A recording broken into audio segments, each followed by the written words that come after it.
Hi, everyone. My name is Colton Bernasol, and I'm an editor for The Bias. And I'm here with Dr. Joerg Rieger. Dr. Joerg Rieger is the Distinguished Professor of Theology and the Cal Turner Chancellor's Chair in Wesleyan Studies at Vanderbilt University. And he is also the director of the Wendland-Cook program in religious injustice. And in addition to these things, and relevant to us, is that he is a contributor to The Radical Hope, our first print issue with The Bias.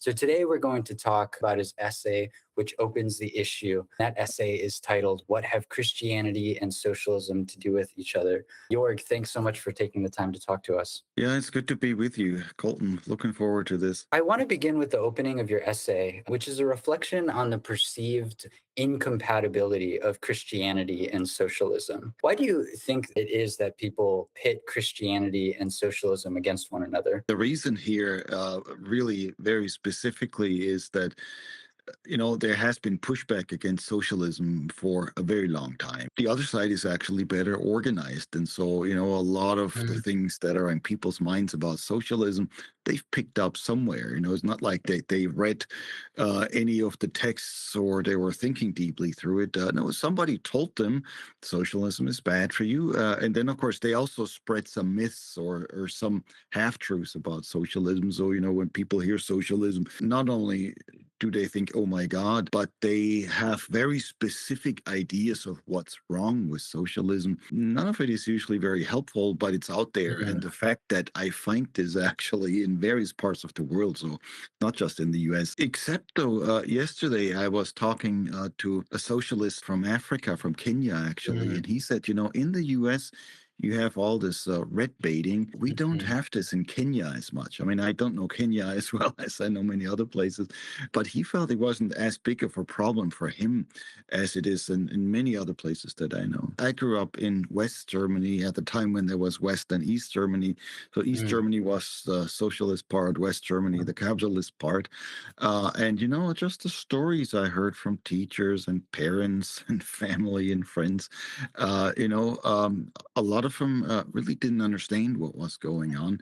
I myself grew up with a lot of these falsely directed Mm. ideas about socialism. You talk about there being parallels between Christianity and socialism. You note how some folks note the love communism that we see in the early church practices of sharing all things. But you also talk about this needing to be buttressed by what Karl Kautsky calls a socialism of production.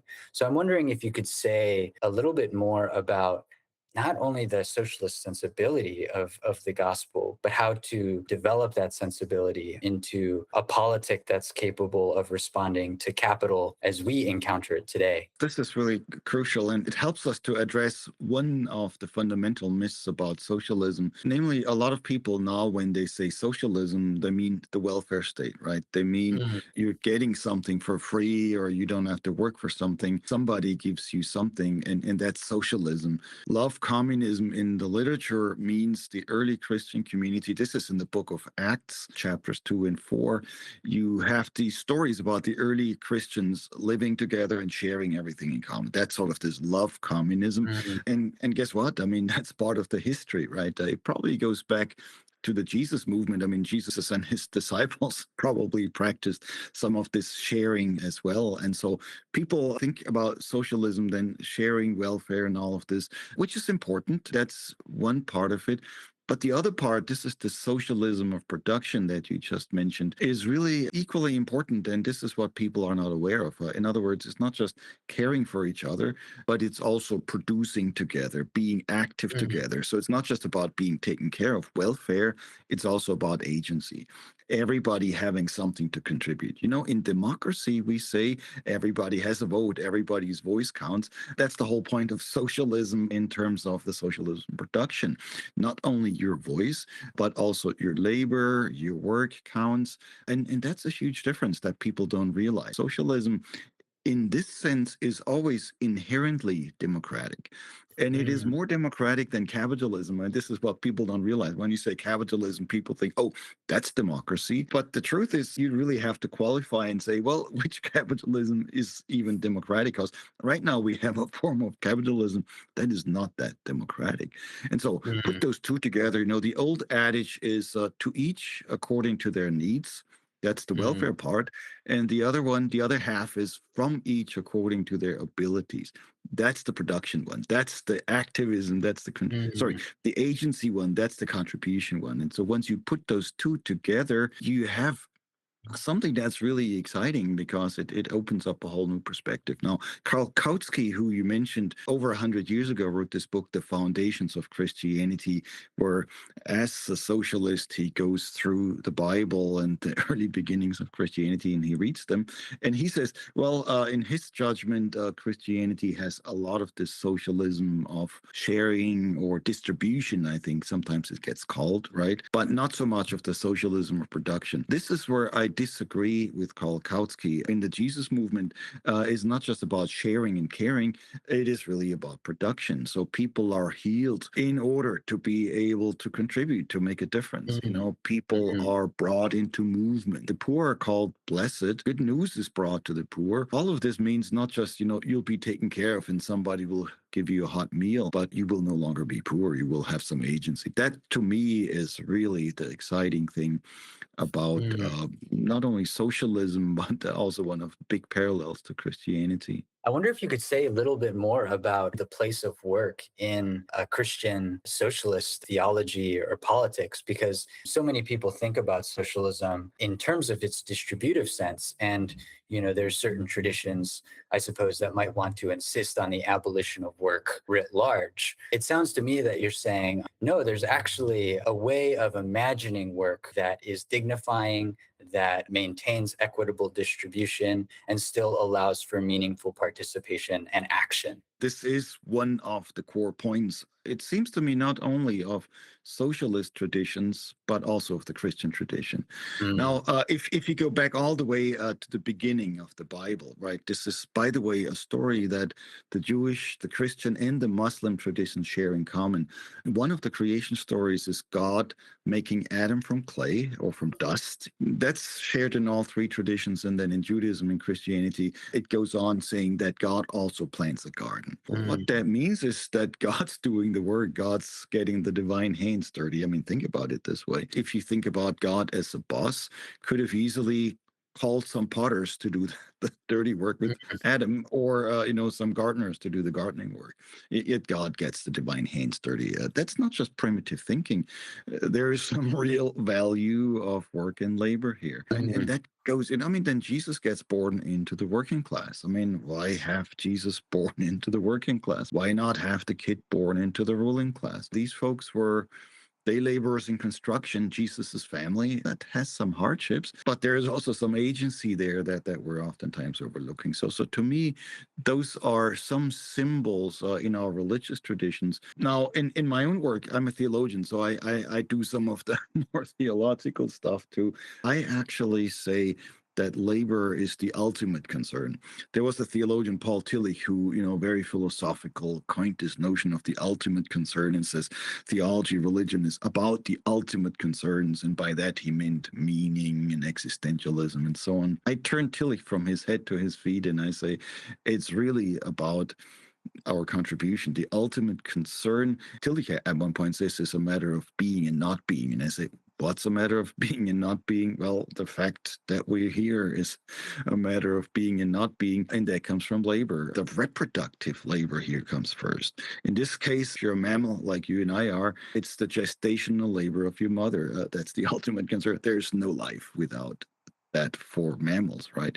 Then you think about, other life producing activities. I mean, without people's labor, productive, reproductive, we would not be here. Without non-human labor, same thing. What now it's spring here in the northern hemisphere. The trees and the flowers and everything, this is all life producing. And this is too work. Marx, by the way, talked about labor as the father and nature as the mother of wealth. This is old binary talk. We might not need to put it this way, but he was very clear. There's contributions that everybody makes. Now, I have to qualify this, though, because people now say work thing is something like ableism. So whoever works the most gets the most. That's not necessarily the case. People have different contributions to make. Somebody with disabilities, for instance, also has contributions to make and wants to make contributions, right? I mean, the idea that somebody with disabilities just wants to be taken care of by you and by me, that's preposterous. I mean,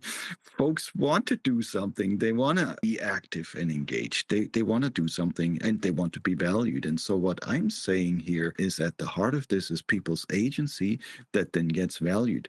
The beauty in socialism is that you don't have to value it now 1,000 times more one than the other, right? That's the problem in capitalism, where the CEO now makes 500 up to 1,000 times more than the average worker.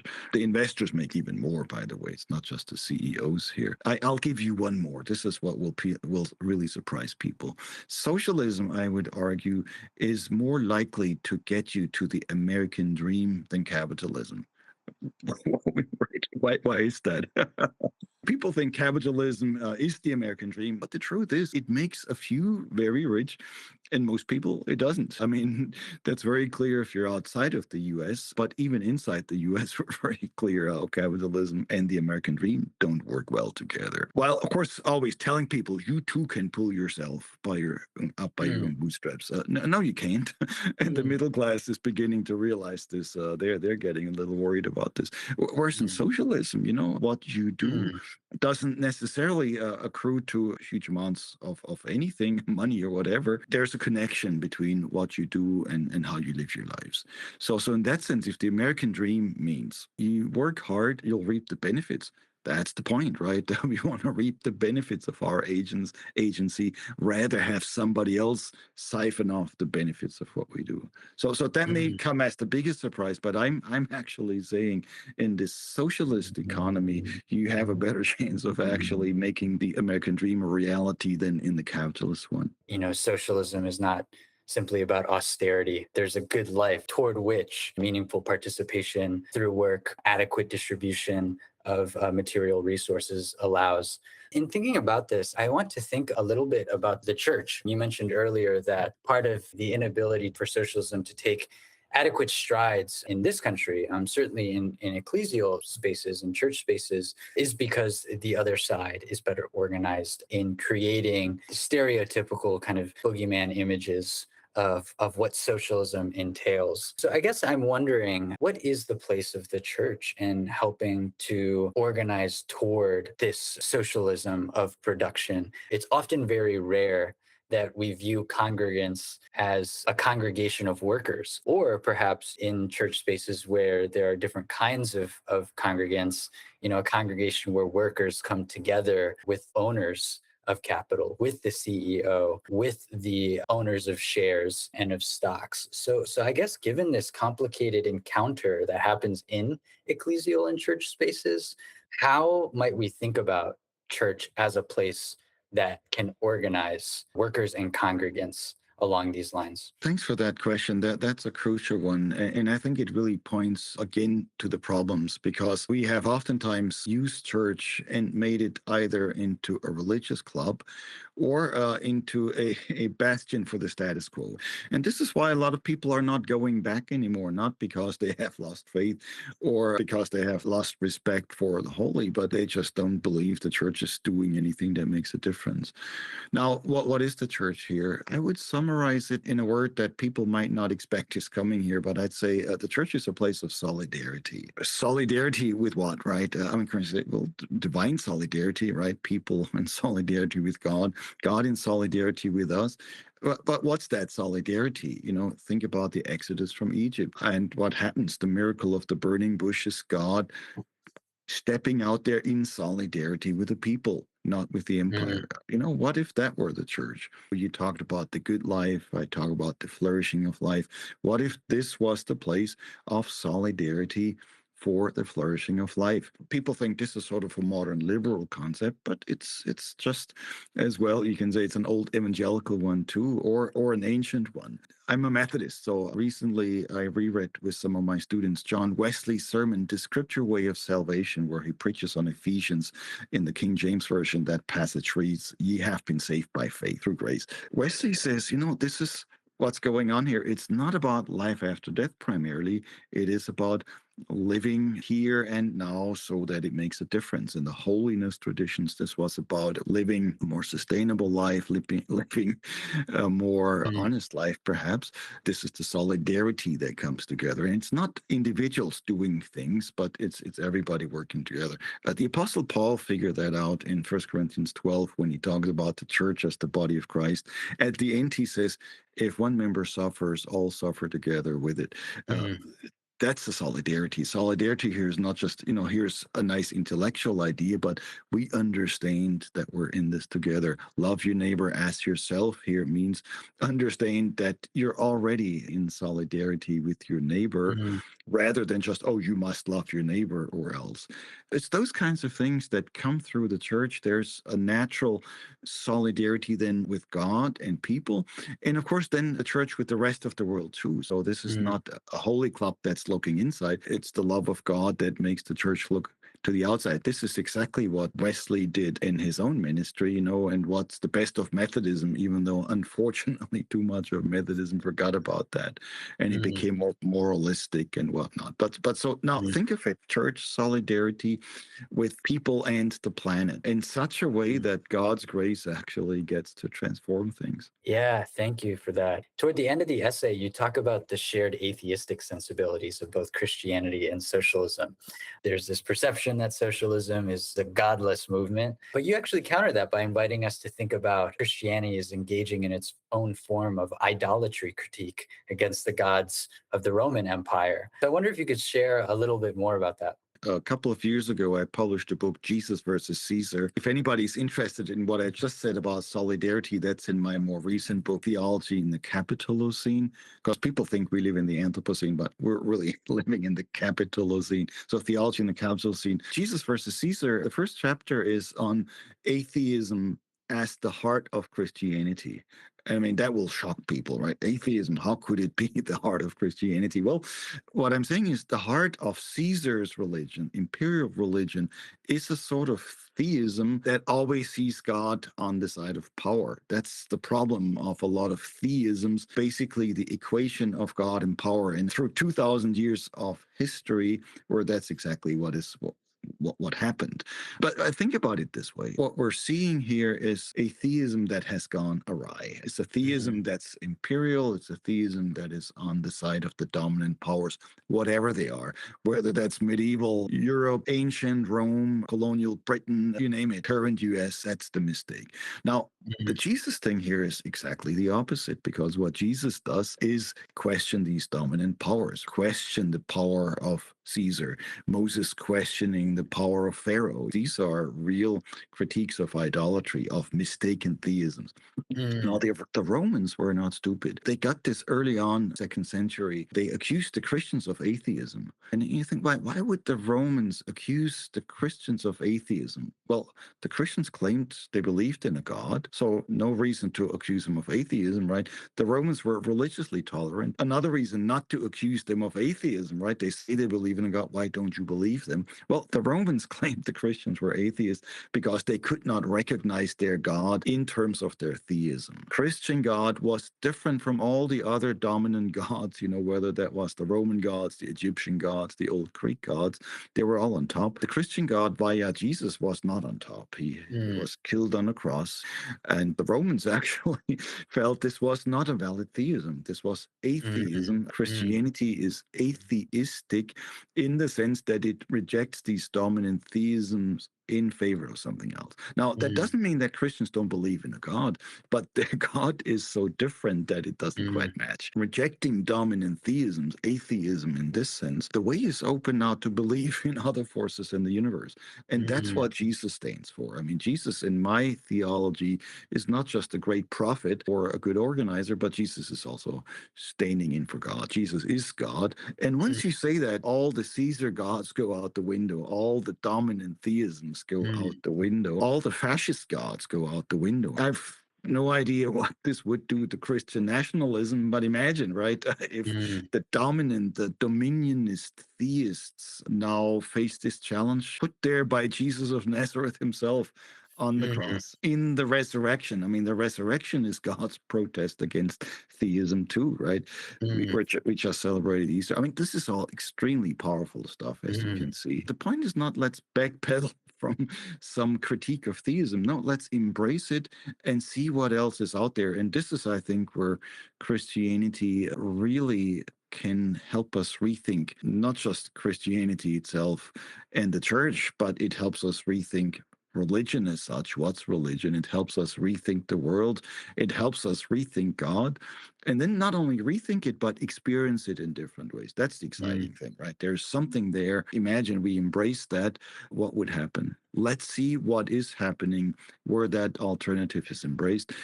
Early Christianity is an example for it, but there have been Christianities through the century that have embraced it. And so there are religious socialisms in plural that come out of similar sentiments. mm. And they're alive and well around the world. So this is not a new invention of some crazies. This is something that's going on, except most people don't know about it. Yeah, thank you for that. This critique of atheism is making me think about capitalism itself as a modern god that has to be shattered, the logic of which controls our lives. It seems like you're saying it's actually the confession of who Jesus is and the victory of Jesus and of God that demands that we critique the idol of capital. This is such an important point, Colton. About 25 years ago, around turn of the millennium, around 2000, there were a bunch of economists that talked about capitalism as religion. One of them was Mm, Robert Nelson. Picked up Nelson basically saying capitalism has now turned into religion. And what Nelson means is that in capitalism, top economists are like priests.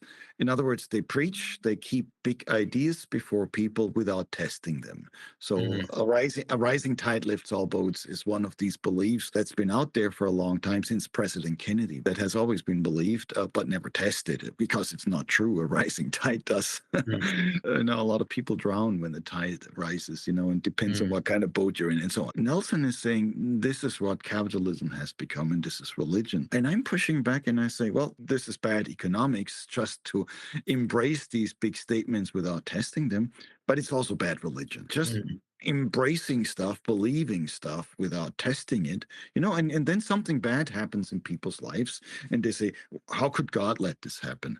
You say, well, haven't you paid attention? God is letting all kinds of things happen to people. Maybe it's happening to you the first time, but it's out there all the time. So mm, you have to ask these questions about who is God, what is God doing? And I'll give you a Sunday school like question that blows all of this out of the water. What is Jesus doing now? mm, And to say that Jesus mainly either spends his time in some churches or maybe on Wall Street trading stocks, I think it's pretty obvious that's probably missing the point.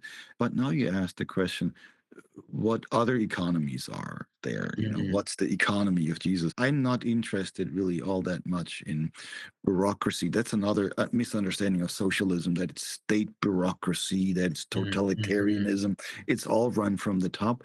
No, I mean, worker cooperatives to me are the best image for what socialism looks like, right? Where everybody has a voice, where we have economic democracy, which is something that most people are not even aware is an option. They think democracy is going to the voting booth a couple of times, in mm, your life. But no, I mean, what if there were economic democracy? A co-op mm, is that. What if profit was not a dirty word because it goes to the few, but it was a common word, it goes to the many. All of a Mm, sudden, everything changes.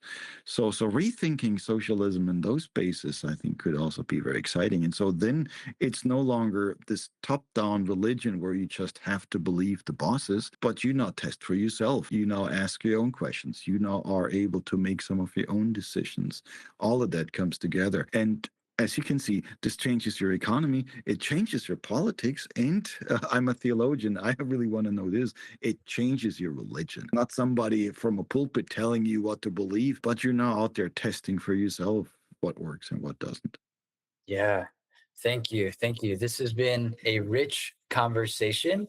If you are interested in more of this kind of thinking, you can check out Joerg Rieger's books and you can read his essay in the first print issue of our magazine. Thank you so much, Jorg. You're welcome, Colton.